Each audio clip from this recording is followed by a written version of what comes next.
Je me présente Jérémy Brena, donc conseiller au CAUE Martinique. Donc ce soir, nous avons choisi de vous présenter un webinaire avec la thématique entretenir son habitat, quand et comment. Euh, Quand on lance un projet de construction, le maître d'ouvrage a rapidement des idées assez claires en matière d'esthétique de son bâtiment. Le plus souvent aidé par des architectes ou des maîtres d'œuvre, il s'implique facilement sur ce point. Or, faire construire, c'est aussi procéder au choix des différents matériaux qui seront utilisés lors de la construction, ainsi que leur mise en exploitation et l'entretien, ce dont nous aborderons ce soir euh, sur, euh, sur 4 points essentiels. Pourquoi entretenir sa maison en premier lieu? En deuxième temps, quelle est la durée de vie des matériaux de construction? Les coûts à prévoir? Quels sont les points clés à vérifier et quelle fréquence? Donc nous allons évoquer effectivement la toiture, la charpente, les faux plafonds, les façades, les menuiseries, la peinture, on appelle également l'étanchéité des façades. Et on va voir en gros un calendrier des travaux et en cinquième position, quelques photographies.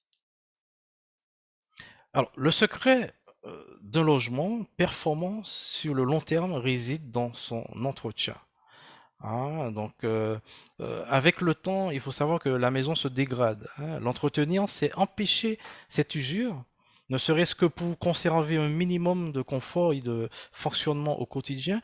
Il faut bien sûr distinguer l'entretien général de la maison au niveau des travaux, notamment d'agrandissement, de rénovation, même si cela requiert un budget relativement important. Alors, le nettoyage des gouttières, le remplacement d'un robinet, le démoussage d'une terrasse sont des opérations courantes, peu ou pas onéreuses si l'on le fait soi-même. A contrario, le remaniement de la toiture, le remplacement des fenêtres ou le ravalement de la façade sont d'un coût conséquent. Et ces travaux entrent bien dans la catégorie entretien, car considérés comme une remise à niveau d'une composante essentielle de la maison, ce qui est dégradé avec le temps. Heureusement, ils ne reviennent pas chaque année, hein, ce qui n'empêche qu'il faut les prévoir, car à un moment donné, ils seront à réaliser. Donc négliger l'entretien de sa maison, c'est prendre le risque de la voir se dégrader. Les habitations sont soumises à rude épreuve dans nos régions. Une maintenance régulière est indispensable, notamment pour conserver leurs propriétés parasismiques. Par exemple, le toit est un point sensible par lequel l'eau peut s'infiltrer, créant des dommages à la charpente, à l'isolation ou à la maçonnerie. Surveiller votre toiture une fois par an, c'est quand même un minimum de contrôle, hein. Même je dirais des fois même tous les 6 mois, et surtout avant la période cyclonique. Donc premier point de contrôle, hein, parce qu'on peut avoir soit un joint qui peut être endommagé, une fixation peut vous lâcher, menaçant également cette étanchéité. Vérifier que le système d'évacuation des eaux pluviales, à savoir chez nous ou gouttières, fonctionne normalement. Donc les nettoyer, hein, nettoyer les gouttières qui pourraient être encombrées de feuilles, de détritus, pour éviter justement un débordement de l'eau pluviale hein, qui pourrait créer des soucis comme des infiltrations, soit dans votre plénium ou encore si c'est mal disposé par des remontées par capillarité depuis le sol. Surveiller les fissures, hein, leur ampleur détermine l'importance des réparations nécessaires. Elles peuvent provoquer un décollement d'enduit ouvrant la voie aux infiltrations diverses, hein. L'humidité peut également s'accumuler au bas d'un mur dont la peinture est relativement détériorée par un enduit devenu un peu trop poreux. Les peintures de façade constituent également l'élément de protection majeur contre les infiltrations et l'humidité. Donc, quand on parle de peinture de façade, c'est vraiment le rôle d'étanchéité hein, contre les agressions extérieures. C'est pas juste pour faire joli, hein, donc ça joue bien un rôle. Donc l'humidité, les champignons, moisissures, mais aussi ces différentes fissures hein, et infiltrations constituent principalement hein, des affections qui peuvent ruiner les matériaux et entamer une dégradation de votre bâti. Donc des points à contrôler, à vérifier. En deuxième position, nous allons maintenant parler la durée de vie des matériaux. Donc nous ne ferons pas là une liste exhaustive. Donc c'est pour donner déjà une première idée, hein, de la longévité des matériaux. Un bien immobilier doit avoir principalement des matériaux de qualité et durables, hein. Donc le choix de bons matériaux de construction est crucial pour assurer la longévité de votre maison. Nous allons vous dire ici quels sont les matériaux les plus courants et combien de temps ils peuvent durer. Donc, entre le béton, ce qu'on connaît, le plus classique, la brique ou le bois massif, pour ne citer que, hein, cette opération sur le rendu de l'ouvrage, loin d'être anodine, dépend des objectifs recherchés, qui ne relèvent pas uniquement de l'aspect esthétique. Cependant, dans de nombreux cas, les constructeurs ou ceux qui sont responsables de l'achat de ces intrants utilisent des matériaux bon marché, malheureusement, hein, qui peuvent mettre en danger les bâtiments ainsi que l'intégrité physique et financière de ceux qui les habitent, hein, ces bâtiments.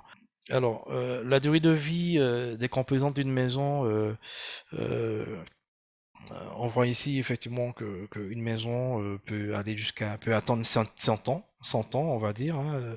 En revanche, les matériaux et les équipements techniques qui la composent n'ont pas tous cette longévité. Donc, cette dernière est intimement liée à leur qualité intrinsèque et à leur mise en œuvre. Donc, on pourrait effectivement voir, si on jette un regard un peu sous les entrebourgs, des habitations qui sont centenaires, hein, et des fois sans entretien. Donc, imaginez-vous si effectivement derrière il y avait un entretien, ça pourrait effectivement traverser des décennies. Alors, on va parler maintenant des matériaux, hein, donc le ciment qui est utilisé un peu partout. Ce matériau est à la fois durable et abordable, hein. C'est pourquoi il est largement utilisé dans la construction. Sa qualité dépend beaucoup de l'entreprise qui la fabrique, hein. Donc, lorsqu'on se lance, des fois, si on veut se lancer dans des travaux de bricolage, faire soi-même du ciment, du mortier de ciment, euh, on peut pas négliger ce matériau, le ciment, hein, qui est quand même le liant. Donc, si on veut faire une composition pour donner une petite, la composition, donc un dosage usuel, c'est un volume de ciment pour 3 volumes de sable, et qui équivaut à un demi volume d'eau. Donc, le mortier de ciment est la base de tous travaux de maçonnerie, comme je disais. Donc, on peut pas passer outre. Donc, en effet, le ciment n'est jamais utilisé seul, hein. Donc, c'est en fait un ingrédient pour réaliser un mortier ou du béton. Donc, effectivement, le ciment est l'un des constituants entrants dans la recette du mortier ou du béton, qui se présente soit sous une forme de poudre fine, grise ou blanche, si on parle du ciment blanc. Le ciment est un liant hydraulique mélangé à l'eau. Il fait prise et durcit progressivement. Il joue alors le rôle de colle entre les grains de sable et les graviers, ouais, tout ce qui est gravier. La brique, alors de nos jours, il existe très peu de bâtiments qui n'utilisent pas de briques, bien qu'elle semble être un matériau dur, mais fragile à la fois. Donc, la brique est une invention qui a aidé la société à construire des bâtiments durables à un coût abordable. Donc on peut avoir l'exemple de la poterie des Trois-Îlets, sans faire de publicité, qui en fabrique, c'est des matériaux 100% locaux, hein, fabriqués en Martinique, et qui sont faits à partir d'argile naturelle, d'eau et de feu, hein. Donc la brique en terre cuite ne provoque durant toute sa durée de vie aucune émission, pouvant provoquer des odeurs, des allergies. Et sa durée de vie va de pair avec la qualité des autres matériaux utilisés, hein, pour le recouvrir notamment. Car par elle-même, la brique, enfin les briques de par elles-mêmes ne peuvent pas supporter, par exemple, une présence d'eau, donc elle est sensible à l'humidité. Donc, il peut vite se détériorer. Donc avec un entretien, ça pourrait aller jusqu'à 70 ans d'âge, hein, donc les matériaux de cette nature. Euh, le bois, le bois est utilisé depuis des milliers d'années, hein, pour construire des maisons, même des bâtiments, des temples. Aujourd'hui, les techniques ont un petit peu évolué, hein, ça s'est un petit peu amélioré, pour notamment les traitements contre les agressions qui pourraient survenir, hein. Donc, en tout cas, la plus grande qualité du bois est sans doute sa dimension écologique. Le bois massif est un matériau capable de stocker le carbone. Le phénomène de la photosynthèse est bien connu dans les arbres, hein, et ce mécanisme se poursuit d'ailleurs quand bien même l'arbre a été coupé, hein, pour fabriquer des bois pour arriver à une construction. Ce mécanisme se poursuit également lorsque l'arbre est coupé, hein. Le matériau permet également de lutter contre le réchauffement climatique. Et d'ailleurs, pour faire une petite parenthèse, sur le plan thermique, une maison en bois a un meilleur rendement thermique que les autres matériaux qui composent une construction, hein. C'est un point à retenir, hein. Et surtout, le bois est recyclable, hein. Son élimination ne produit pas de déchets nocifs. Le bâtiment en bois offre un bâtiment éco-responsable et à faible impact environnemental. Sa durée, effectivement, dépend principalement des conditions climatiques. Donc, si vous souhaitez choisir certains détails en bois ou réaliser une construction entièrement en ce matériau, vous devez tenir compte du fait que malgré sa durabilité, les bâtiments sont généralement un peu sensibles aux catastrophes naturelles. Sans compter que les additifs pour le maintenir en bon état deviennent de plus en plus coûteux. Donc entretenir une maison en bois nécessite quand même un certain coût derrière. Les aciers, considérés comme l'un des matériaux les plus durables dans la construction en raison de leur durée de vie, utiles et utilisés pour donner une structure aux murs, aux toits, parfois les sols, sont un élément qui n'est pas toujours protégé de la corrosion et du passage dans le temps, hein. Dans une construction, par exemple en béton armé, les aciers principaux sont positionnés dans les parties tendues du béton pour compenser la mauvaise résistance du béton en traction, hein. Pour une dalle en béton armé, par exemple, on place les armatures principales en partie basse et des travées en partie haute au niveau des appuis. Utilisé pour des ouvrages demandant une résistance élevée à la traction, en effet, le béton, matériau résistant à la compression, ne supporte pas la traction. Donc, en revanche, l'acier résiste à la fois aux deux, traction et compression. Donc, l'association des deux, l'assemblage des deux fait qu'on va parler de béton armé, hein, d'où l'appellation. Fréquent dans des ouvrages de construction et de génie civil, le béton est utilisé entre autres dans des dalles, les poteaux, les poutres, les fondations, quelquefois des murs, aussi des murs en béton armé, hein. Alors, il faut savoir qu'il existe des tiges d'acier de différentes tailles, hein, de différentes sections, euh, mais une caractéristique essentielle pour choisir un spécimen de bonne qualité est de vérifier la flexibilité avec laquelle elles peuvent être manipulées, car cela déterminera la sécurité de la construction. En d'autres termes, si une tige est fragile, votre construction risque de l'être également, hein. Vous êtes déjà en danger. Ce sont des points à contrôler, à vérifier. Schématiquement, on voit que le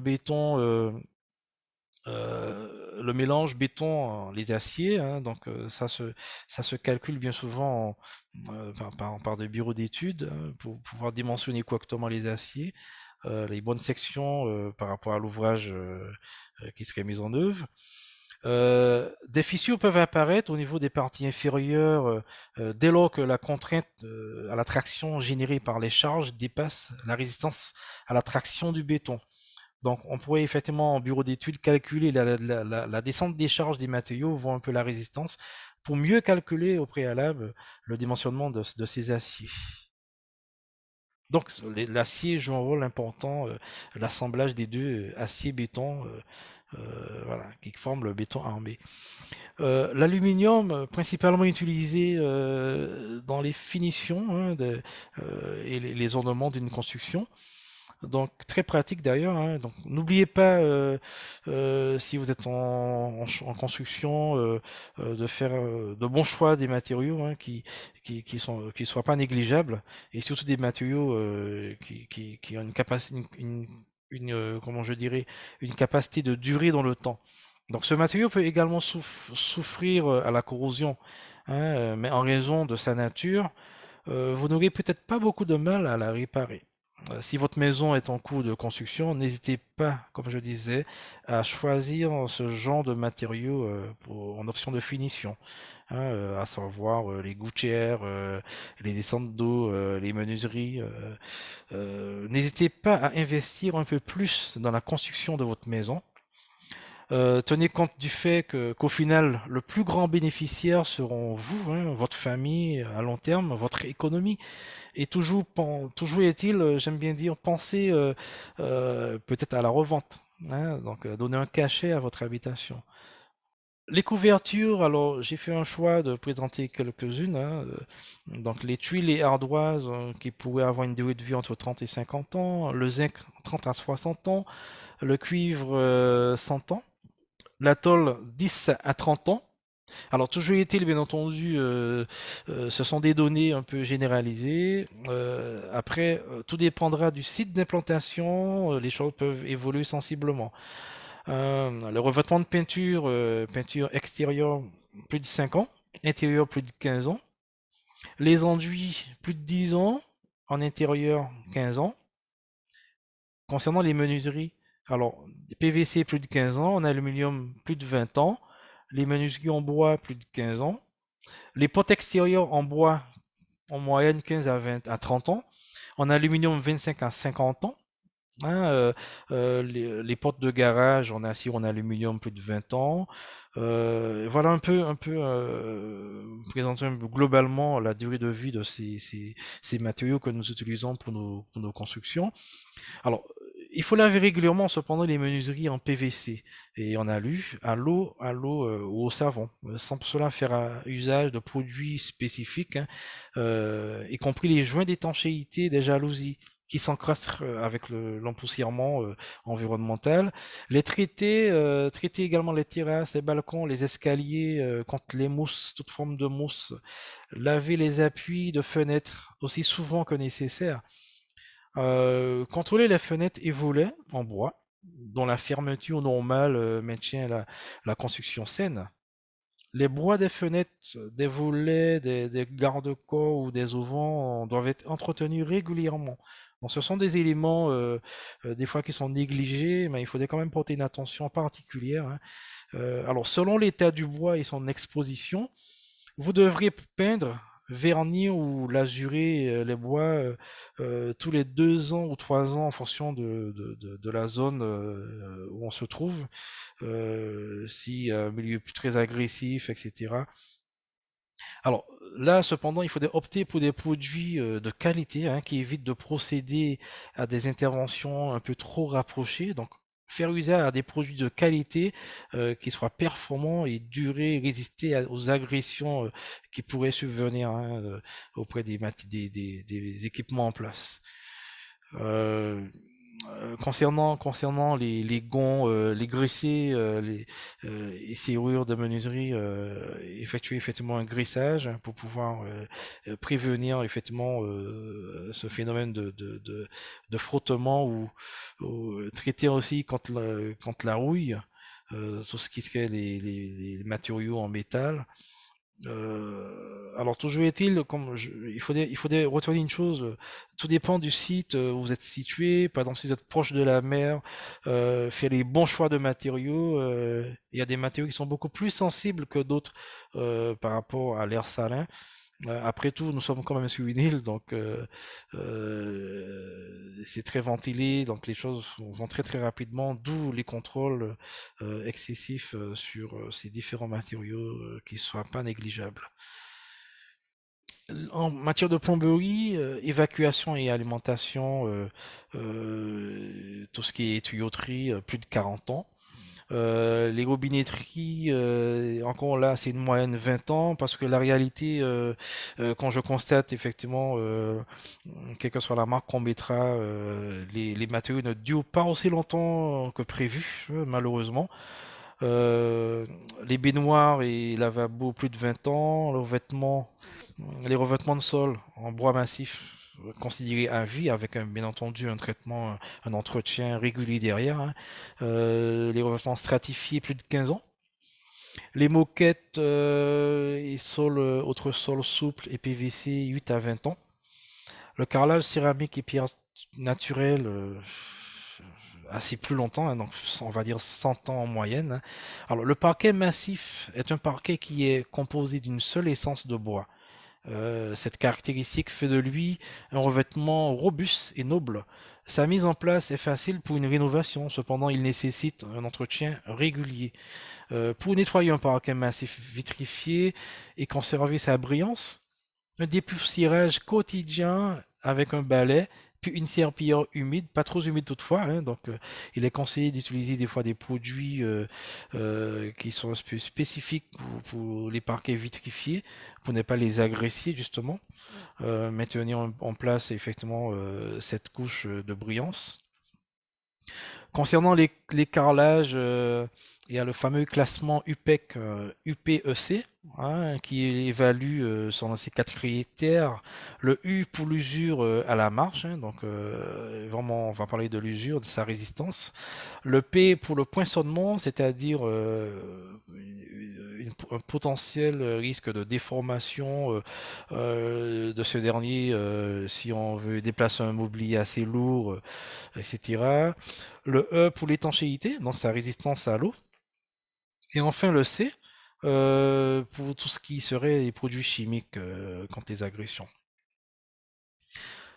Les travaux d'entretien de la maison, à quel prix?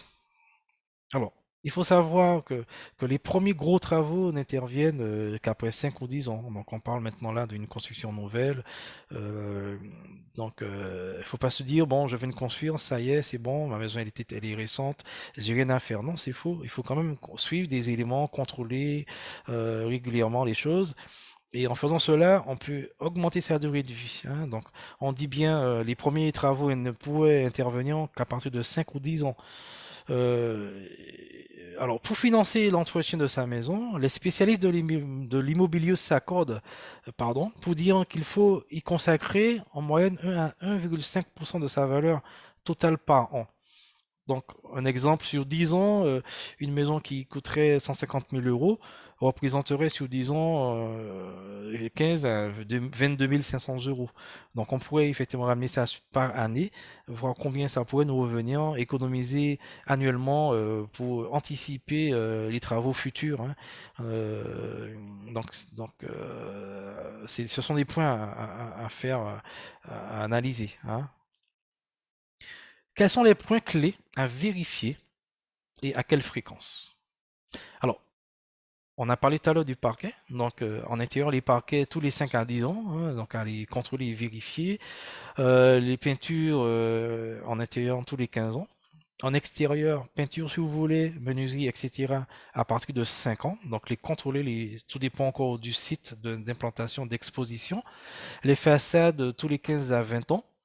Les toitures, il est important de surveiller s'il y a une formation de mousse, les enlever, s'il y a possibilité de faire un remaniement, s'il y a à partir de 15 à 30 ans. Donc, l'entretien, qu'il soit effectué tous les 10 ans ou annuellement ou, ou dès qu'un problème se présente, l'entretien a pour but de retarder l'échéance de travaux les plus importants. Donc, il faut vraiment travailler sur cela, hein. Donc, plus on s'y prend tôt, mieux on va limiter la casse, on va moins se dépenser, et puis on va augmenter la durée de vie de son bâtiment. Les peintures de vos châssis s'écaillent, leurs couleurs deviennent grisâtres, ils deviennent un peu fibreux, pardon, et perdent de leur éclat. Il est temps de les restaurer, de les protéger davantage contre les effets indésirables. Donc on a un soleil qui est un petit peu violent, la pluie. Et d'ailleurs, il est conseillé de contrôler l'état de vos boisies extérieures une fois par an. Ça fait peut-être beaucoup, mais je me répète beaucoup, mais il faut le dire, c'est pas, comment dirais-je, ces matériaux sont soumis à pas mal d'agressions, on ne s'en rend pas compte, donc ils se dégradent assez rapidement, donc les contrôler, les protéger si nécessaire. Alors, je peux dire peut-être comment rénover une menuiserie extérieure en bois en 3 étapes. D'abord un nettoyage classique, bien souvent oublié, mais pourtant primordial.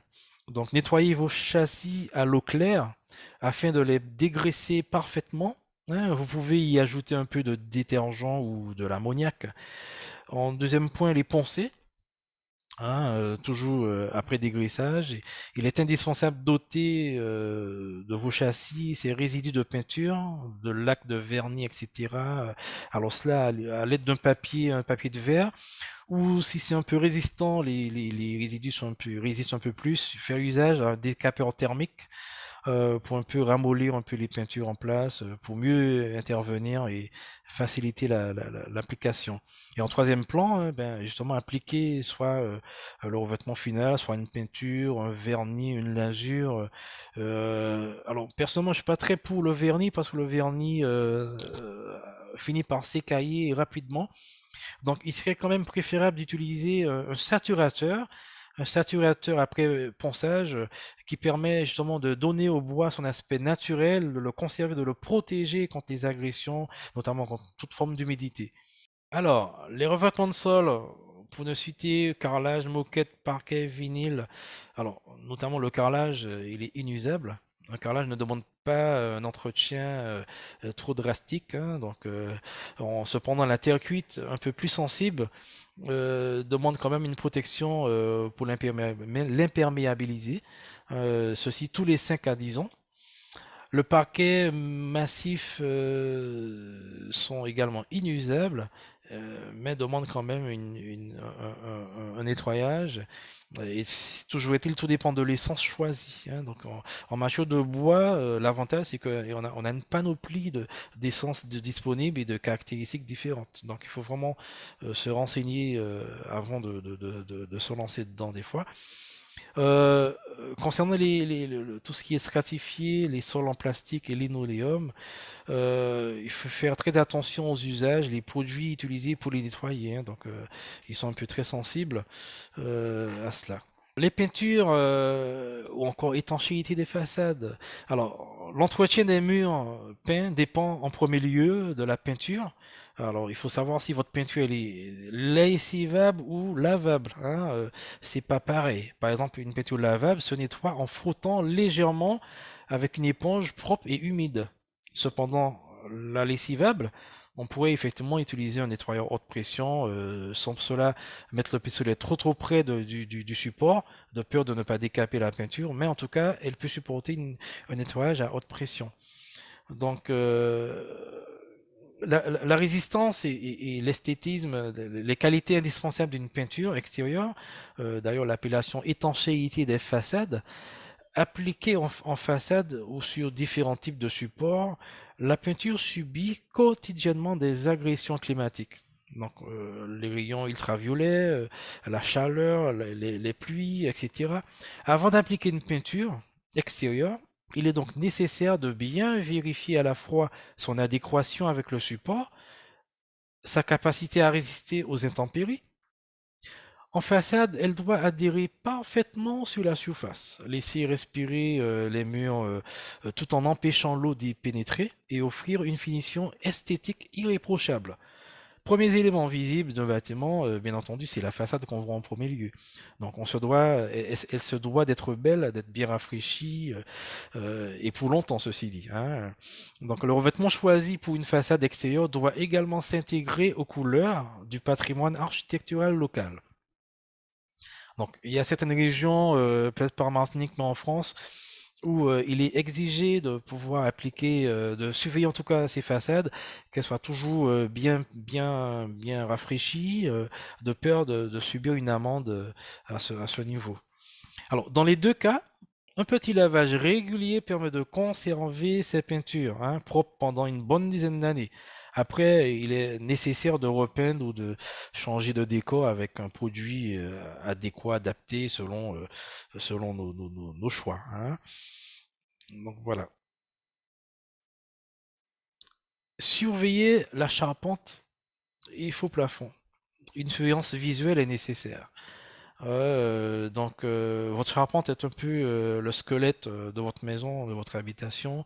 Il faut en prendre soin, ne pas laisser s'installer des détériorations, l'affaissement ou des nuisibles. Alors que votre charpente soit, comme sur le matériau bois, métallique, les fermettes ou non, il faut, quoi qu'il arrive, lui accorder un temps soit peu d'attention afin que sa durée de vie soit la plus longue possible. Hein, alors, quelle fréquence? Une à deux fois par an. Hein, faire contrôler votre charpente, soit par un spécialiste qui pourrait déceler effectivement les éventuelles faiblesses, pathologies. Voilà. Alors, les raisons de dégradation d'une charpente, ça peut être le vieillissement en tant que matériau vivant. Le bois de la charpente subit des aléas du temps et donc a tendance à s'affaisser. Une rupture de matériaux, ce phénomène peut être provoqué par trois raisons. Soit par un accident difficilement évitable. Les ruptures accidentelles peuvent être limitées, comme je disais, par un contrôle régulier d'un professionnel de la charpente. Hein, donc, c'est le font en moyenne tous les 2 ans, hein, pour être certain que vous avez une charpente une structure qui est porteuse, qui résiste bien. Il peut y avoir des champignons, hein, donc le risque de champignons peut survenir bien souvent lorsqu'il y a une présence d'humidité excessive. À savoir que le taux d'humidité préconisé pour une charpente, c'est entre 18 et 22%. Alors il faut éviter quand même d'aller au-delà de 22, c'est déjà très très risqué. Donc, lorsqu'on met une couverture en œuvre en place et puis on a une charpente en bois, par exemple, il y a pas mal de procédés qui évitent que cette charpente soit soumise à un taux d'humidité. Notamment, on va mettre un pare-vapeur, on va mettre des éléments en place pour pouvoir limiter effectivement ce taux d'humidité excessif. Alors, il faut surtout l'aérer, hein, si possible, aérer cette charpente dans la mesure du possible pour limiter ce phénomène d'humidité. Il y a également les nuisibles, les insectes notamment xylophages, comme les termites que l'on connaît, les termites ou les autres capricornes de maison, qui sont très friands de la cellulose, qui restent présents dans tout ce qui est bois. Hein. Donc faire contrôler régulièrement ces éléments. C'est pas toujours évident, je sais, surtout si on a des combles aménagés. Mais n'empêche, il faut trouver une solution pour maintenir ces matériaux leur durée de vie et leur longévité surtout. Euh, Qu'est-ce que je pouvais dire dessus? Dans un second temps, peut-être vérifier les contreventements, les entretoises, vérifier effectivement le renforcement. Alors, sous les faux plafonds, ici, on a un exemple d'un faux plafond lambris bois peint. Avec là, on a une trace d'altération, d'infestation de termites. Ce sont des points à vérifier également dans l'habitation, surtout qu'on a du bois un peu partout. Alors, il y a des bois un peu plus résistants où les termites, ils n'arrivent pas à y aller directement, mais n'empêche, ils sont attirés par la cellulose, comme je disais, hein, sur leur nourriture. La toiture, comme pour la charpente, hein, donc l'entretien de la toiture est d'abord un travail d'observation, donc monsieur tout le monde peut le faire. Qu'on soit un professionnel ou un non professionnel, on peut quand même voir, déceler les faiblesses de sa toiture. Hein. Donc les signes inquiétants, par exemple les tuiles ou des ardoises qui glissent, des clous rouillés qui, qui, euh, qui, euh, qui peut effectivement provoquer des chutes, voilà. Donc, en fonction des dégâts constatés, trois types d'interventions sont envisageables. Hein, soit un remplacement d'une ou deux tuiles avec un nettoyage des gouttières et un démoussage, soit un remplacement partiel.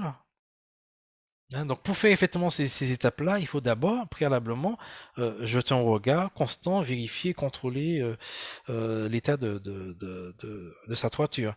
Donc, un toit bien entretenu est essentiel pour éviter des dommages importants. Hein, dans une maison, en raison des intempéries et des nombreux champignons, également des changements climatiques existants, le toit qui se dégrade en effet au fil des années.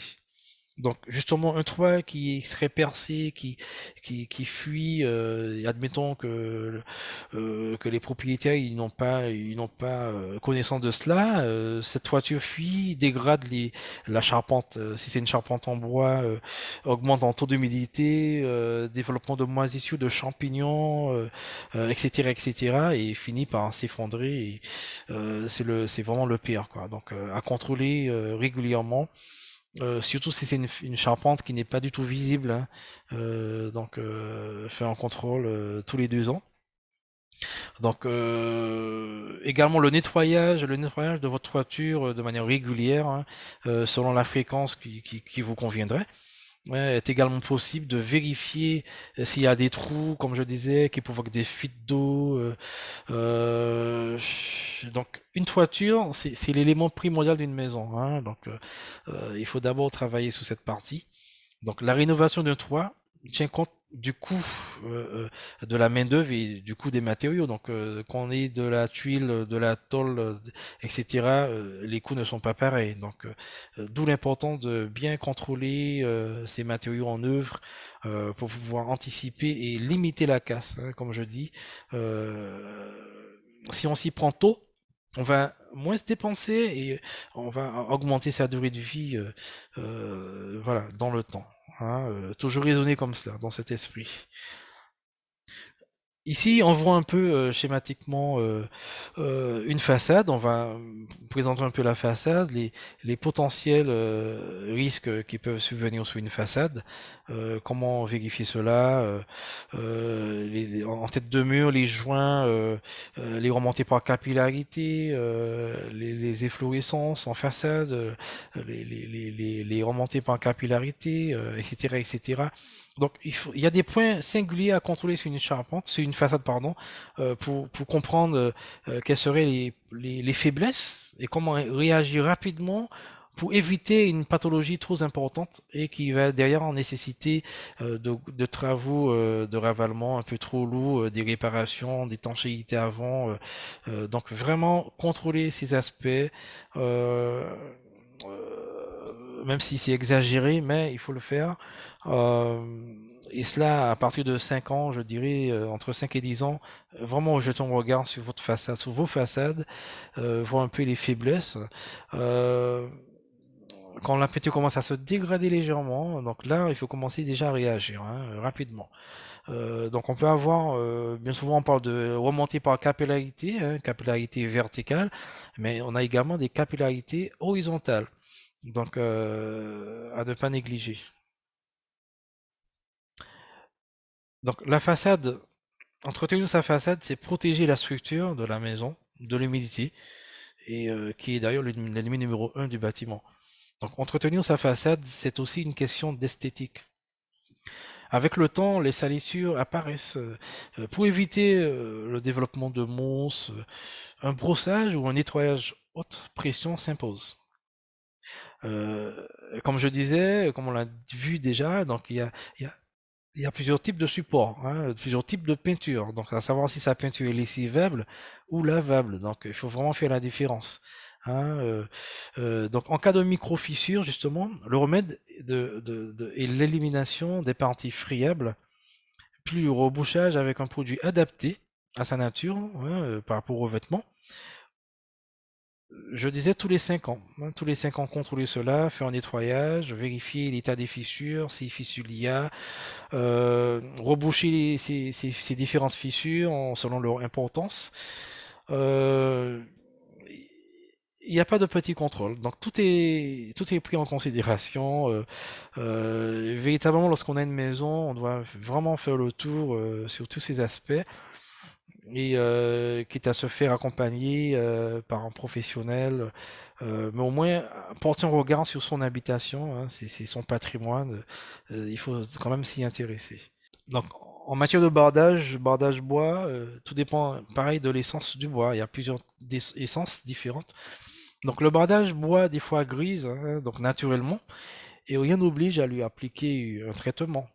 En revanche, si on ne souhaite pas qu'il grise, par souci de goût, hein, d'esthétisme, hein, ou s'il il teinte d'origine, suivant la qualité des produits, une remise en peinture s'impose tous les 5 ou à 10 ans. Donc, encore là, il y a plusieurs techniques possibles, hein. Donc, soit on fait une peinture classique, après, bien entendu, tout un traitement préalable, soit on fait une lasure. Aujourd'hui, il y a différentes possibilités pour traiter le bois, pour l'embellir, etc., hein. Donc, c'est vraiment une question de goût, de choix. Donc, les ravalements complets sont à prévoir après 15 à 20 ans, hein. Un ravalement complet d'une façade pour lui redonner un nouveau départ. Donc, quelques désordres au niveau de la construction. Donc, on peut voir les micro-fissures. Au niveau des joints de maçonnerie, elles résultent de l'utilisation de blocs mal stabilisés ou de mauvais montage, des joints trop larges. Ou ça peut également être un mauvais dosage lors de la mise en œuvre de l'enduit, par exemple. On peut avoir des fissures verticales situées aux angles de la construction. Elles trahissent un défaut de chaînage vertical, bien souvent. On a des fissures horizontales situées au droit du plancher ou légèrement au-dessus. Elles sont dues à une déformation, à une rotation du plancher sur le chaînage horizontal périphérique, hein, de la structure. On a des éclatements des angles. Une protection insuffisante est à l'origine de l'apparition des armatures. Bien souvent que l'humidité peut corroder une forme de carbonatation du béton, qui est d'ailleurs un phénomène naturel. La carbonatation, c'est un phénomène naturel, mais on peut limiter et éloigner la carbonatation. Tout ça, c'est la mise en œuvre. Donc, il faut vraiment que l'enrobage des aciers par rapport à l'extérieur du mur soit assez conséquent pour limiter ce phénomène de carbonatation. On a les fissures obliques, dites obliques, hein, donc dans l'angle des baies, elles proviennent d'un défaut de chaînage vertical. En angle de mur, elles sont dues à une instabilité du terrain, où l'assise de la construction entraîne un mouvement de structure. Ça peut être également les fameux tassements différentiels, donc qui vont générer une fissure en moyenne à 45 degrés. On a les petites fissures horizontales ou verticales, elles sont dues en général à des éléments de maçonnerie hétérogènes ayant un comportement hygrothermique, etc. Euh, les dégradations liées à l'enduit, donc on a les nuançages. Il s'agit d'une altération de la couleur ou d'une modification de la teinte, un phénomène dû à une forte exposition aux UV. On a le phénomène de décollement, hein, donc le revêtement pardon, se décolle. Il peut gondoler, il peut également cloquer, et si on tape dessus, il peut sonner creux, hein. Cette pathologie trahit une désolidarisation entre les supports et l'enduit, toujours provoquant un mauvais accrochage, toujours lors de la mise en œuvre, hein. Donc soit un mauvais dosage, un liant trop sec, etc. Le phénomène de farinage, qui est une substance un peu blanchâtre et poudreuse qui apparaît sous les façades, peut surgir d'une peinture peut-être trop pigmentée, soit d'une mauvaise qualité de peinture, hein, qui n'était sans doute pas prévue pour supporter un ensoleillement assez violent. On a les spectres de maçonnerie, les ombres de maçonnerie apparaissent imperceptiblement à travers les peintures de finition. Et le phénomène de faïençage qu'on voit un peu régulièrement sous les façades, hein, donc c'est pas trop méchant, donc c'est vraiment anodin, je dirais, donc c'est purement de l'ordre d'esthétique. Quelques traces de vieillissement, on a les fuites de toiture, hein, qui peuvent être laissées, qui peuvent laisser plutôt des traînées d'humidité qui ravinent le long de la façade, qui la dégradent également. On a vu les protections des têtes de mur. Si elles n'assurent plus le rôle qui peut s'infiltrer l'eau qui entraîne des coulures sur la façade également. Les joints de dilatation, point faible entre deux bâtiments attenants pour lequel l'humidité s'infiltre à cause des dégâts. Des taches sombres, souvent dues à des infiltrations d'eau, elles signalent une zone mal protégée ou dont l'étanchéité est dégradée, hein, donc sur les balcons ou les terrasses, ça peut se voir. Les scellements, sur les volets ou les garde-corps, ce sont des points faibles à surveiller également, hein, qui peuvent rouiller et provoquer des fois des éclats de béton si c'est vraiment dégradé. Les traces de salissure, surtout au niveau des appuis de fenêtres, elles traduisent un défaut de conduit de l'eau, hein, qui ruisselle le long de la façade ou de la menuiserie. Alors, logiquement, on peut mettre ce qu'on appelle, au niveau des nez de fenêtre, en bout de nez de fenêtre, ce qu'on appelle la fameuse goutte d'eau, hein, pour éviter que l'eau ne s'écoule. Donc l'eau va, comme le nom l'indique, la goutte d'eau qui va au contraire goûter et ne pas aller jusqu'à la maçonnerie et sointer et salir. Donc l'érosion, le vent bien souvent abîme la pierre, surtout dans les angles, etc. Les gouttières et descentes d'eau pluviale, quant à elles, elles fuient. Elles finissent par endommager le revêtement en surface et imprégner le mur d'humidité également. Ce sont des points. Voyez-vous, donc il y a pas mal de choses à contrôler dans une maison. Euh, on peut faire vraiment une checklist et vraiment faire quelque chose de vraiment généralisé. Donc là, schématiquement, on voit ici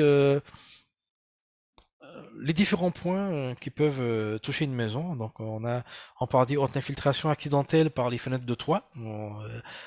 Ça peut être un défaut d'étanchéité à ce niveau-là. Donc on a les différentes condensations possibles par les ouvrants, les fenêtres. Les infiltrations par les toits ou en toiture de terrasse, donc un défaut d'étanchéité à ce niveau-là, peut-être. Des infiltrations par les terrasses également. Les remontées par capillarité, un phénomène un peu récurrent en Martinique notamment. Les infiltrations au niveau des murs retirés, donc ça peut provenir bien souvent un défaut de drainage ou un drainage qui est défectueux. Les infiltrations par les façades également, donc ça peut être une capillarité horizontale. Et les contaminations des éléments extérieurs, ça peut être la végétation, liée à la végétation. Donc éviter peut-être de planter trop proche de l'habitation. Après, il y a des arbres à éviter aussi, notamment au niveau des racines. Ça peut créer pas mal de désordre pour l'habitation. Donc des choses à éviter, hein, quitte à se renseigner correctement en pépinerie et savoir qu'est-ce qui serait préférable de planter ou de ne surtout pas planter proche de l'habitation. En matière d'humidité, on a le phénomène d'efflorescence. Ces traînées blanchâtres sont dues à des infiltrations d'eau charriant, des sels minéraux qui cristallisent à la surface des revêtements. On a différentes formes de moisissures, de mousse, les fameuses algues et lichens qui se développent en surface des peintures, hein, des enduits. Donc ça, lorsqu'il y a une humidité constante, hein, qu'il n'y a pas une réparation rapide. Donc toutes ces formes de moisissures peuvent se créer, se développer. Les remontées par capillarité, on a vu, hein, donc c'est l'humidité qui provient du sol, hein, qui peut remonter par les dalles en partie inférieure s'il y a une insuffisance de protection, notamment les films polyane lors de la mise en œuvre, ou encore un défaut. Alors pour expliquer un peu c'est quoi la capillarité, puisque je parle, on pourrait imaginer une éponge sèche qu'on mettrait dans un récipient d'eau. Hein, ben, l'éponge, est fait pour aspirer une certaine quantité d'eau selon sa capacité. Ben, c'est un peu le phénomène de mur en béton. Les murs sont poreux, donc ça va fonctionner ainsi. Donc c'est le phénomène de capillarité. Donc toujours est-il, il faut aussi vérifier, contrôler dans vos salles d'eau les joints sanitaires, euh, par exemple autour de la baignoire, du receveur de douche, même au niveau de l'évier dans la cuisine. Ce sont des points un peu sensibles à l'humidité. Donc, qui peuvent rapidement faire avoir une prolifération de moisissures si rien n'est fait rapidement. Donc, dans le cas, il faudrait vraiment tout enlever et reprendre, hein. Donc, parce que la moisissure, une fois c'est incrusté, c'est difficile à l'enlever. Donc, nettoyer les bois peints, hein, une fois par an. Donc, on peut les lessiver avec des produits non agressifs et rincer surtout à l'eau claire. On peut les lazurer, comme je disais, ou même un saturateur. Alors, sous les bois, après, tout dépend de l'essence. Toujours est-il de l'essence, hein, il y a plusieurs possibilités d'intervention. Alors, il faut les repeindre lorsque les écailles apparaissent. Après avoir, bien entendu, après avoir poncé en profondeur. Utiliser une peinture microporeuse qui laisse respirer le matériau tout en le protégeant. Hein, donc l'idée c'est pas de venir le calfeutrer, non non, il va mal réagir. Si elle farine, un brossage métallique suivi d'un léger ponçage suffit. Dans les cas extrêmes, il est possible de décaper à l'aide d'un produit spécifique ou encore même utilisant un décapeur thermique, pardon, pour enlever les résidus un peu plus tenaces. Euh, Courantes en façade, comme je disais, on l'a vu, hein, donc les fissures et les ardes se forment dans le temps. Lorsque le revêtement de façade n'est plus totalement étanche à l'eau. Pour solutionner durablement ces problèmes, les fissures, trous, plats de murs manquants, etc., doivent être comblés, hein, pour devenir durs, cohésifs, propres, sains et secs. Hein, donc là, j'ai voulu montrer un peu les solutions qui peuvent exister, qu'on peut faire soi-même, hein. Donc des réparations, reboucher une fissure sur une façade due à une déformation de structure qui peut avoir un risque potentiel d'infiltration justement par capillarité horizontale. Donc les réparer sans tarder. Creuser et nettoyer les fissures en profondeur à l'aide d'un grattoir ou d'un couteau de peintre, hein, donc c'est l'usage des peintres, hein, voilà. Frotter les fissures à la brosse métallique pour vraiment enlever tout ce qui serait un peu tenace, hein, derrière ce support.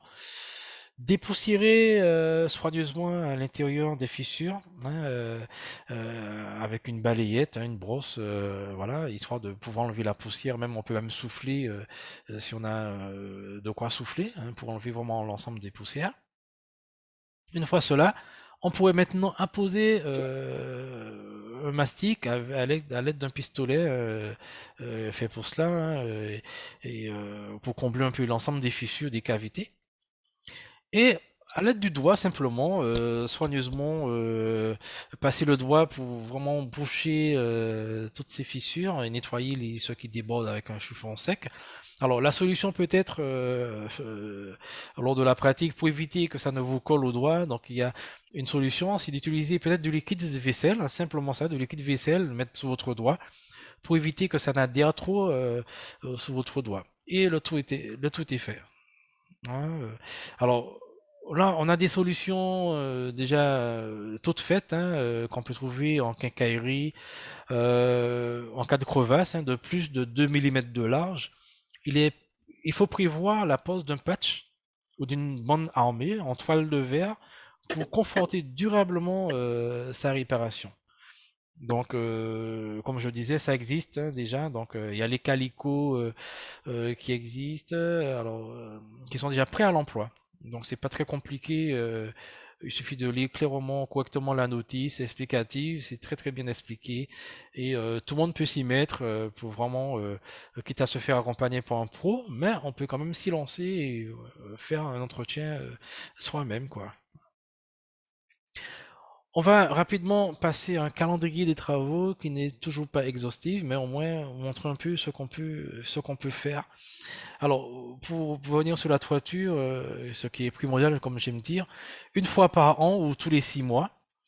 Hein, pourquoi tous les 6 mois? Vérifier quand même, avant la période dite cyclonique, vérifier le cirage de ces tire-fonds, vérifier si les tôles sont correctement, enfin s'il n'y a pas de souci quoi, hein, au niveau de votre toiture, il risque pas d'avoir, par rapport à un fort vent, un risque d'infiltration d'eau.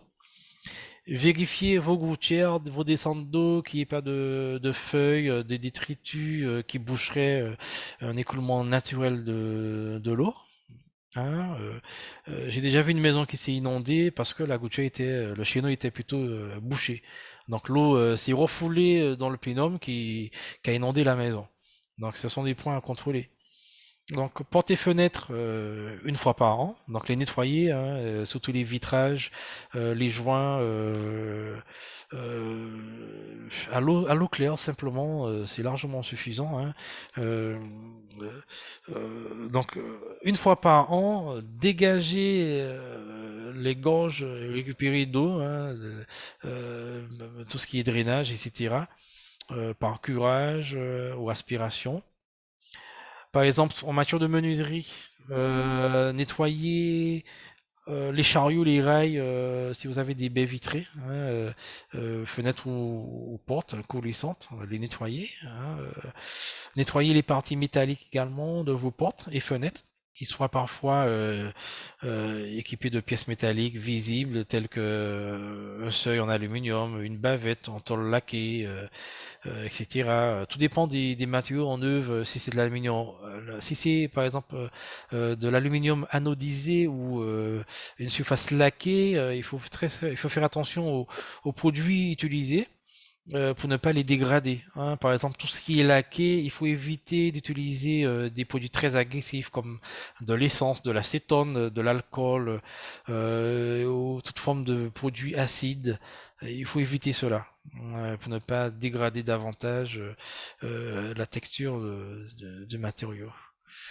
Euh, Si nécessaire, lubrifier, crémone, serrure, les fiches ou les pommelles, graisser ou huiler les pièces en friction, les articulations et les points de verrouillage avec une graisse ou une huile exempte d'acide ou de résine, très très important. Donc, quitte à poser des questions aux fournisseurs, au SAV, quel serait le produit adéquat pour le bon fonctionnement de vos mécanismes, dépoussiérer toutefois et nettoyer le bois avec un chiffon humide afin d'enlever les poussières et d'autres particules. Inspecter l'état général du bois. Hein, des altérations peuvent apparaître. Donc, comme je l'ai dit auparavant, donc vraiment des points à contrôler, les vitrages. Par contre, si vous faites des travaux de rénovation, surtout sur les fenêtres, évitez d'appliquer soit une peinture, une lasure, sur tout ce qui est éléments, les joints. Hein, sinon, ils risquent de perdre leur flexibilité, ils risquent de perdre leur résistance et leur nature première. Donc, protéger s'il le faut, si nécessaire, en cas de travaux de rénovation. Donc, justement, avant de peindre vos murs, il est nécessaire de nettoyer la façade afin de faciliter l'adhérence de cette peinture. Hein, donc, brossez vos murs avec une brosse métallique pour éliminer pardon, toutes les formes de poussière, les résidus qui s'accrocheraient. Euh, Pulvériser un nettoyant sur cette façade pour limiter, effectivement, évacuer ces différentes particules, pardon. Les rincer à grande eau, hein, pour un nettoyeur haute pression, hein, c'est suffisant, là, c'est largement suffisant. Euh, Si votre façade, comme on l'a dit, hein, comme on l'a vu avec les différentes étapes de préparation de la façade en cas de fissure, donc avec un grattoir, dépoussiérer la fissure, reboucher avec les produits en question, il faut laisser vraiment tout cela sécher avant d'appliquer bien entendu une peinture par-dessus.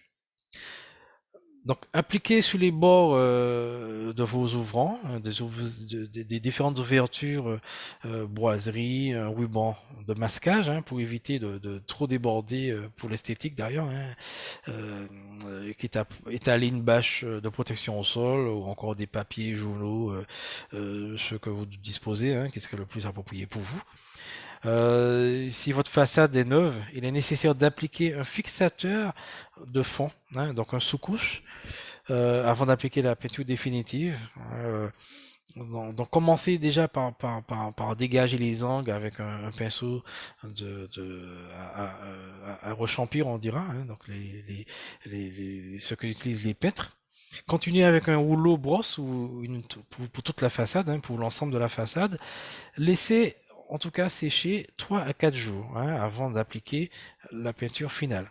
Donc peignez votre façade au rouleau par petite surface, d'1 mètre carré environ. Hein, donc, pour une meilleure finition, il est important de croiser, hein, l'application de la peinture sur chaque mètre carré. Donc, répartissez la peinture de haut en bas avec le rouleau, puis croisez horizontalement pour finir enfin régulariser de haut en bas. Hein. Donc, c'est vraiment un travail minutieux. Voilà. Je vous montre rapidement quelques photographies pour comprendre un peu, lorsqu'on ne fait pas un certain nombre de choses, ce qui peut arriver à notre habitation. Notamment, on l'a vu, je faisais remarquer que la brique rouge, qui est d'ailleurs produite chez nous au Trois-Îlets, c'est un très très très beau matériau. Celle ne suffit pas pour jouer le rôle d'étanchéité au niveau des façades. Donc là, en l'occurrence, on voit bien une façade, un côté pignon exposé, hein, donc c'est défavorable, ça crée pas mal de pathologies à l'intérieur de ce bâtiment. Donc une façade comme celle-là nécessite en tout cas de mettre un enduit en premier lieu, ensuite une protection, peinture, etc., tout ce qui s'ensuit, quoi, hein, pour la protéger. Donc une humidité sur ces éléments en panneau bois qui n'est sans doute pas approprié pour l'usage. Donc, toujours est-il, chaque matériau a son rôle, hein, donc à son usage. On ne peut pas mettre tout n'importe où, voilà. On a une peinture qui cloque, qui s'écaille. Donc ça c'est un phénomène, un fort taux d'humidité en présence, hein, qui dégrade le matériau en œuvre, quel que soit le substrat. Hein. Ici, on a une humidité en surface des marches de l'escalier. On voit bien effectivement dans la zone sous l'escalier quelques traces d'humidité. On a également des cordées de termites en bas d'un plancher bois. Donc ce sont des détails qu'on devrait surveiller, contrôler, même si on n'est pas forcément un professionnel du domaine, mais porter une attention particulière sur ce qui serait nouveau, qui serait gênant dans votre environnement, hein, dans votre habitation en l'occurrence. Ici, on voit un bordage bois posé à même une dalle au sol, ce qui est défavorable. Euh, D'ailleurs, pareil, il y a notamment dossier technique unifié qui précise la réglementation autour de cela, comment mettre en œuvre tel type de matériaux pour sa longévité, sa durée de vie, etc. Donc là, c'est très défavorable. Le bois, on voit bien, il se dégrade. Il a pas mal de pathologies. Il peut provoquer une pourriture rapide, cubique ou molle, et développer d'autres pathologies et des champignons et autres, quoi. Ici, on a une charpente en bois avec un défaut de nettoyage, donc un début de moisissure qui apparaît sur les éléments. Ici, l'accès d'un demi-sous-sol, on voit effectivement sous les poteaux, notamment le portail d'entrée, des traces de salissure sur la paroi. Donc là, dès l'apparition de cela, il faut commencer à lessiver, hein, pour éviter que les mousses ne se forment et ne dégradent, qui va générer derrière des entretiens un peu plus conséquents. Ici, effectivement, on voit une forme d'efflorescence au niveau de la peinture. Donc là, on peut commencer par lessiver. Donc ça encore, c'est rattrapable. Ici également, en partie inférieure du mur, là, on voit bien effectivement des traces de salissure. Donc là, premier coup, il faut déjà commencer à passer un Karcher pour éviter que ça ne s'aggrave. Ici, sur le porte-à-faux, ici, on voit il y a une salle d'eau en partie haute et une infiltration. Donc ça, c'est un désordre qu'il faut réagir rapidement pour éviter que ça ne crée justement dans cette dalle ne gonfle les aciers en présence et par phénomène de carbonatation ou de corrosion ne gonfle les aciers à l'intérieur, il ne crée, ne provoque des éclats de béton et après c'est tous des travaux un peu plus importants à réaliser. Donc là déjà il faut réagir, créer, limiter, résoudre le problème d'infiltration qui est lié à un lavabo. Voilà. Donc ici on a des remontées par capillarité, donc ça se traite également. Ici, en bardage bois, on met de soubassement au niveau de cet élément en bois entre la jonction du muret de soubassement et le bardage bois.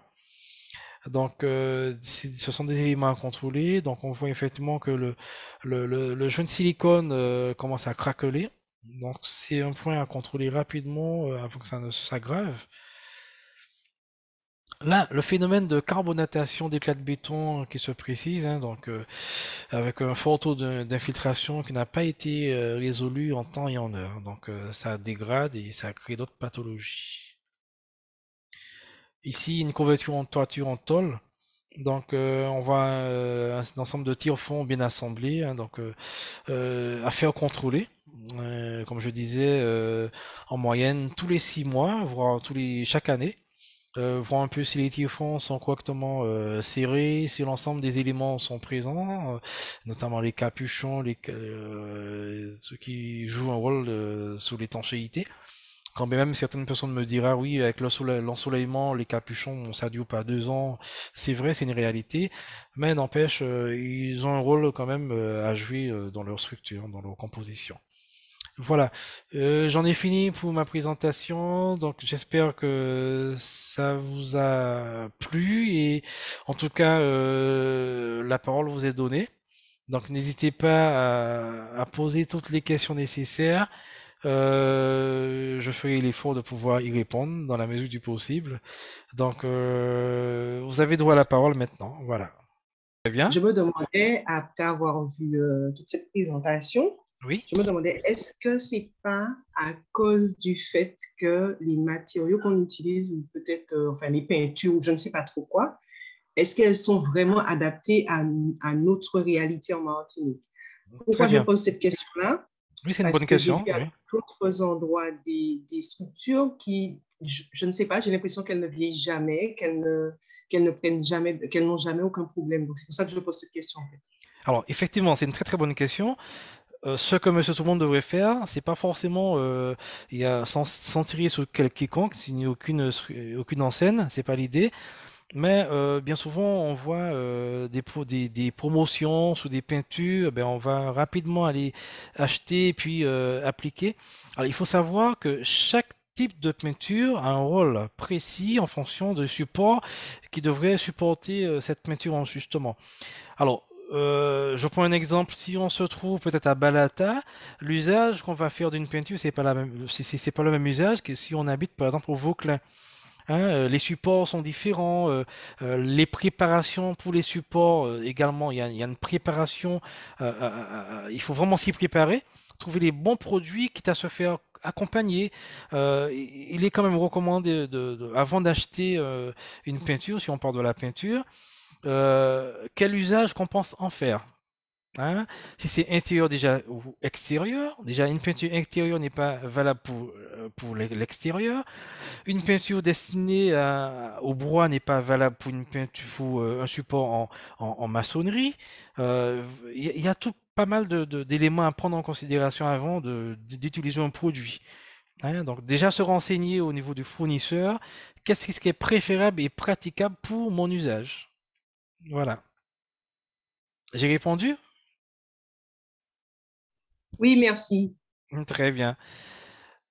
Donc, y aurait-il d'autres questions, des points qu'on aimerait que j'éclaircisse peut-être? Je ne sais pas si je suis allé un peu trop vite sur certains éléments, quoique il est déjà l'heure avance rapidement. Donc, si vous avez des questions, la parole vous est donnée. N'hésitez pas à les poser, s'il vous plaît. Sachant qu'au CAUE, je précise que nous sommes présents, nous sommes là pour pouvoir vous apporter les conseils et cela gratuitement. N'hésitez pas à nous interpeller, à nous appeler dès que possible pour pouvoir intervenir, vous donner des conseils pratiques sur vos choix, justement avant de vous lancer dans peut-être des travaux de rénovation ou si vous avez des doutes, nous poser les questions. Nous sommes là pour pouvoir intervenir, vous accompagner dans ce sens. Bonsoir, j'aurais une Bonsoir, question. allez-y. J'ai une question par rapport aux structures alternatives, parce que là, j'ai pris en cours, mais je pense que vous avez parlé de structures en béton, principalement, ou en bois. Oui. Et classiquement, c'est le matériau qu'on utilise pour la construction en Martinique, mais qu'en est-il des matériaux comme le bambou ou les maisons en terre, en fait, d'autres matériaux alternatifs? Est-ce que vous avez des conseils par rapport à ça en termes d'entretien, par exemple? Alors, j'aime bien dire effectivement, c'est une très bonne question également. C'est vrai que dans ma présentation, c'était une liste non exhaustive, hein, donc j'ai pas cité tous les matériaux. J'ai effectivement mis en œuvre les matériaux les plus classiques qui sont répandus, le bois, le béton, etc. Alors, vous m'avez parlé du bambou, par exemple. Effectivement, dans nos régions, il y a très très peu de construction en bambou. Cependant, il y a des pays où ils ne font que cela, hein. Ils font des immeubles totalement en bambou. Ce sont des matériaux qui ont fait leurs preuves. Cependant, il faut se tenir compte d'un élément à ne pas négliger, c'est que nous sommes soumis quand même à des normes. Et pour l'instant, il n'y a pas de normes applicables pour ce type de matériaux. Pourquoi je dis cela? Parce que, mais toujours est-il, il n'est pas impossible de le faire. D'ailleurs, je connais des personnes, des artisans bambou notamment, qui en fabriquent. Cependant, en termes d'assurance, hein, donc si on parle d'assurance d'habitation, les assureurs, ben, voyant qu'ils n'ont pas de retour d'expérience, ils n'ont pas vraiment une norme applicable, DTU par exemple, bambou, donc ils vont pas assurer votre habitation, etc., etc. Mais ce sont des matériaux qui effectivement qui sont là, qui sont disponibles dans notre environnement. Pourquoi pas? Pourquoi pas s'y mettre?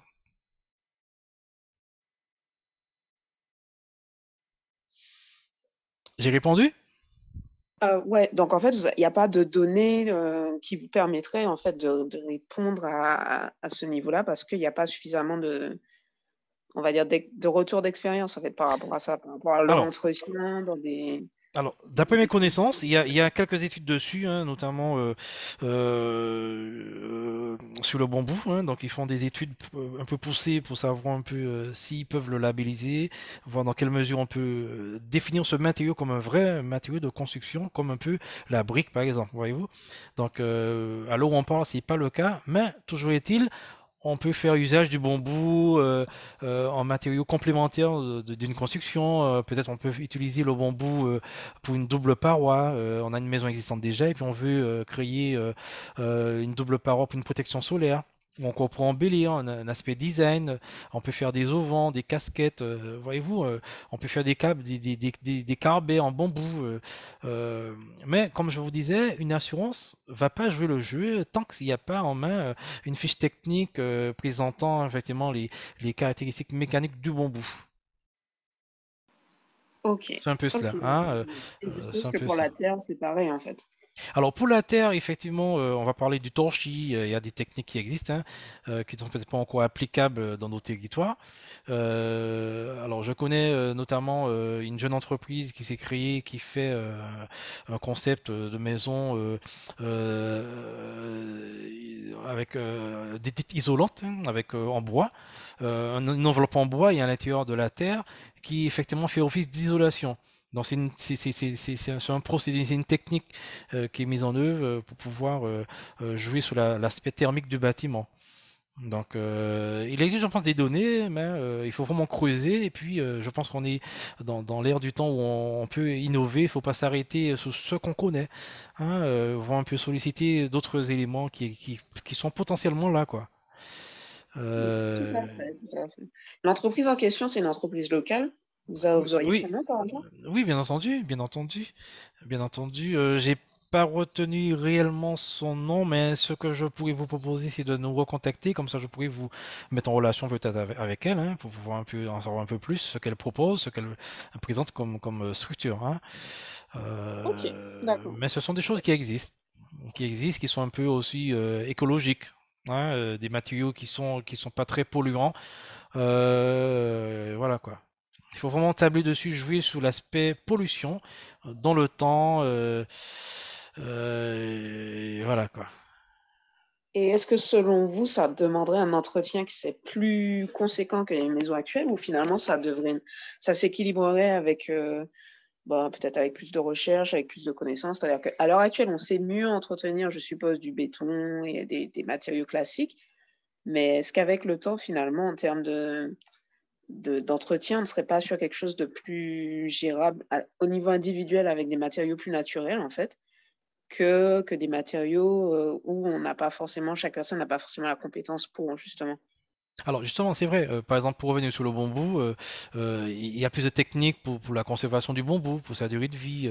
Il y a certaines personnes qui disent après, je vais pas non plus tout dévoiler comme ça en ligne, mais il y a des techniques qui sont expérimentées, hein, elles sont encore en expérimentation, à savoir quel traitement, si c'est un traitement purement chimique ou un traitement naturel pour ce type de matériau, ce qui serait préférable d'utiliser.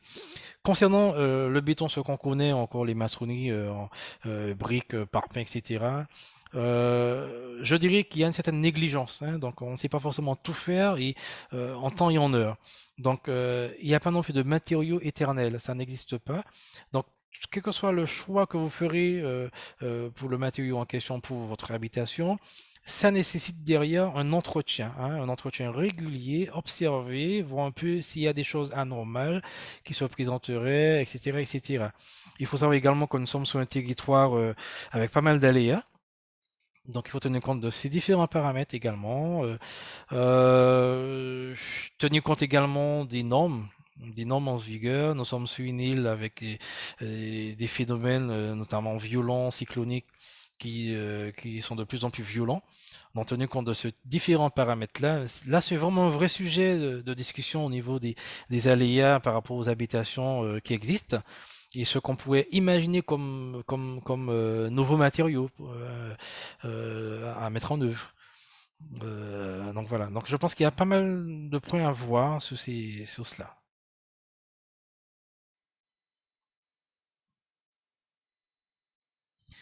Alors, j'essaie de voir un peu ce qui est mis dans le chat. Euh, alors, on me pose la question, faut-il privilégier des peintures fabriquées localement? Oui, oui, oui. Par exemple, je pense qu'il y a une touche particulière sur les caractéristiques, les usages, tenant compte effectivement de nos problématiques, hein, mais toujours est-il, avant d'appliquer quelle que soit la peinture, se rapprocher du fabricant, lui poser les questions et lui dire quel usage que vous souhaitez en faire. Hein, et c'est pas, il ne faut surtout pas regarder le coût. Parce que bien souvent, on aime regarder le coût. Ah, c'est trop cher, je prendrai quelque chose de moins cher. Bien souvent, on veut limiter la casse, comme je dis le terme bon marché qu'à coûté cher. Donc, il faut vraiment aller vers les éléments, les matériaux les plus performants pour la protection, pour garantir la durée de vie de son bâtiment. Hein. Donc, vraiment ne pas s'arrêter sur le coût. Je sais que c'est pas évident, tout est cher, mais justement, l'idée, c'est de limiter comment je dirais, intervenir trop régulièrement et peut-être augmenter le coût. Donc, si on fait une intervention globale, par exemple, un ravalement des peintures tous les 10 ans, avec une bonne peinture, une bonne préparation. On suit son habitation, on va lessiver dès lors qu'il y a présence de mousse, ben on va faire durer cette peinture. Voilà.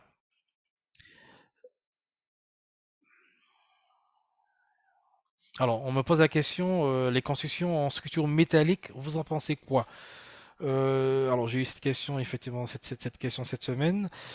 Ça existe hein, des maisons en structure métallique. Après il faut voir comment on va assembler les éléments. Ce sont des pratiques, notamment tout ce qui est industriel, les bâtiments industriels.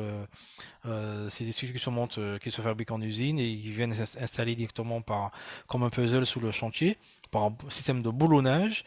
Euh, il y a surtout un traitement à prendre en considération contre la rouille et aussi contre le risque d'incendie.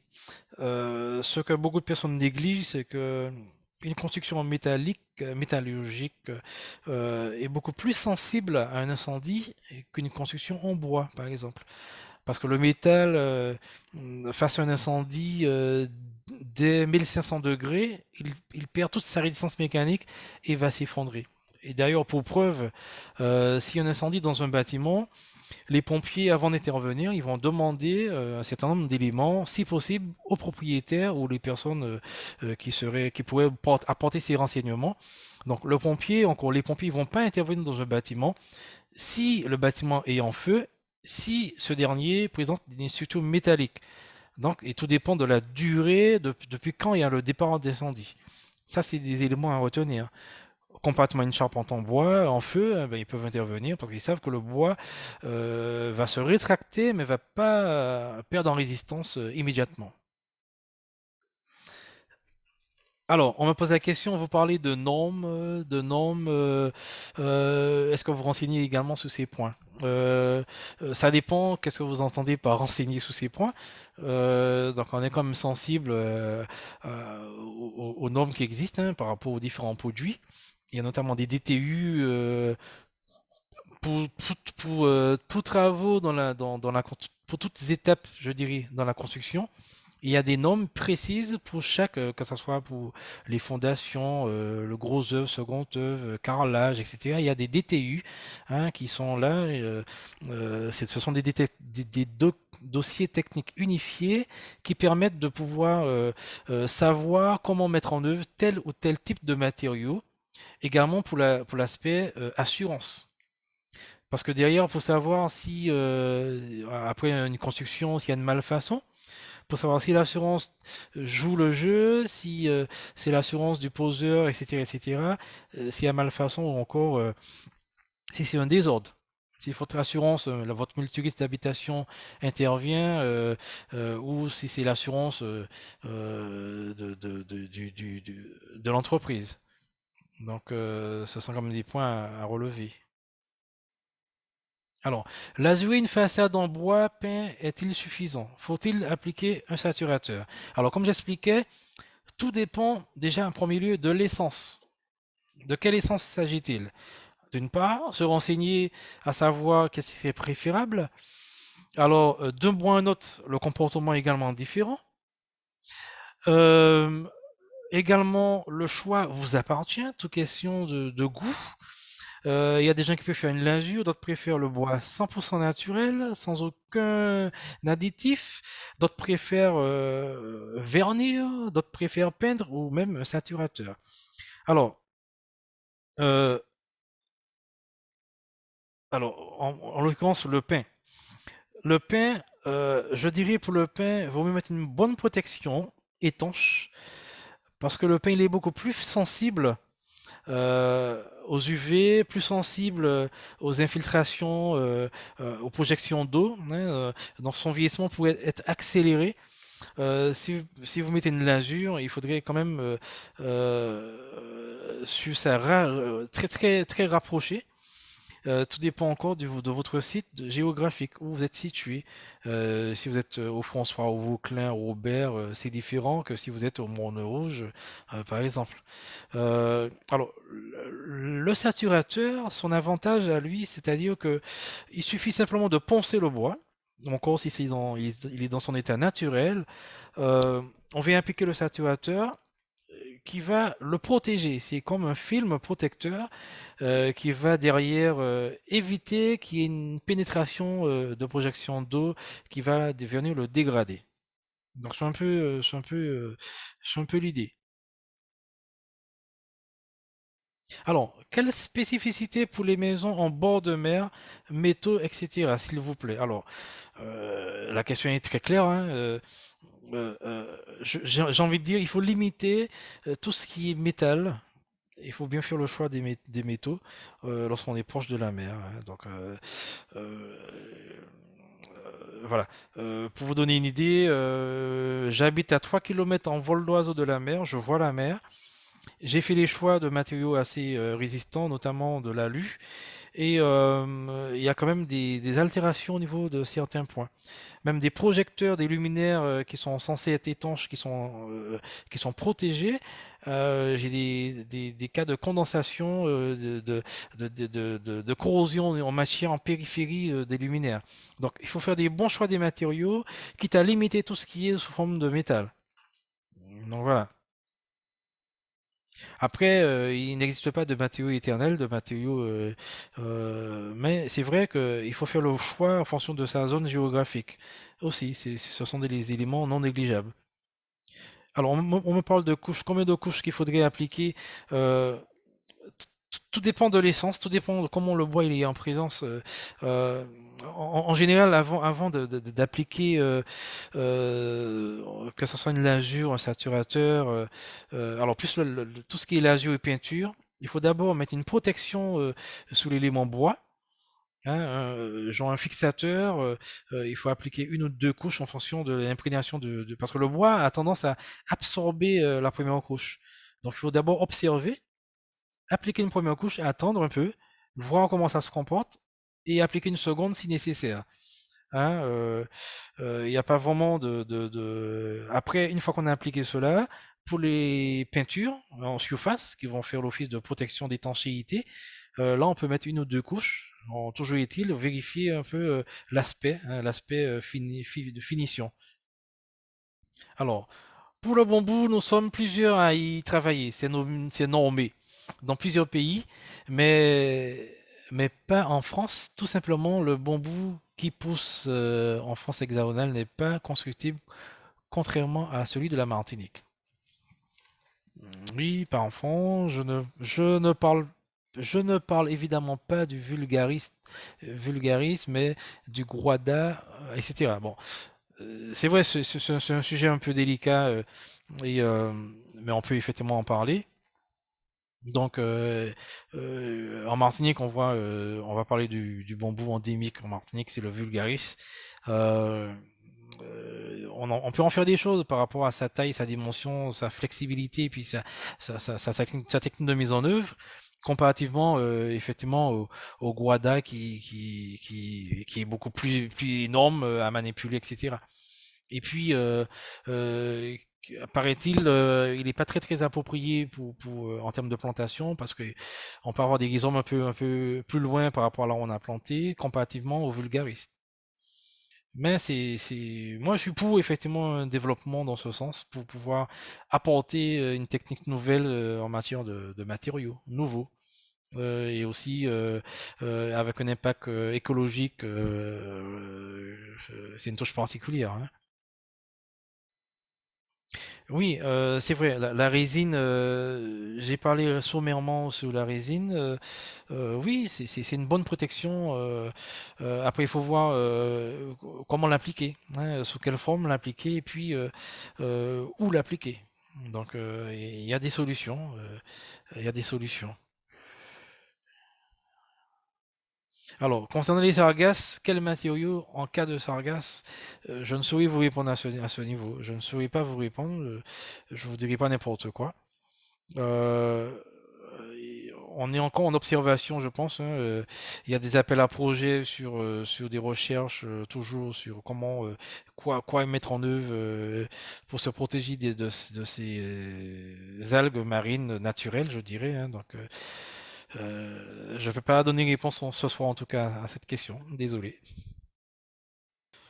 Très bien, très bien, très bien. Donc, je vois beaucoup de remerciements, merci. Nous sommes en tout cas ravis de savoir que cette présentation vous a un petit peu intéressé et que nous sommes quand même ouverts à vos questions, hein, donc n'hésitez pas. Voilà. Merci en tout cas de votre participation, de votre attention, de votre patience surtout. J'ai fait l'effort d'être le plus concis possible parce qu'il y a beaucoup de choses à dire sur cette thématique. Donc j'ai essayé de condenser au maximum les choses pour Une avoir... question. Oui, il y a une question, je vous en prie. Oui, bonsoir. Bonsoir. Je voudrais savoir, pour un deck autour d'une piscine en bois rouge, Très faut-il bien. le lasurer immédiatement après la pause ou faut-il attendre un an avant de lasurer?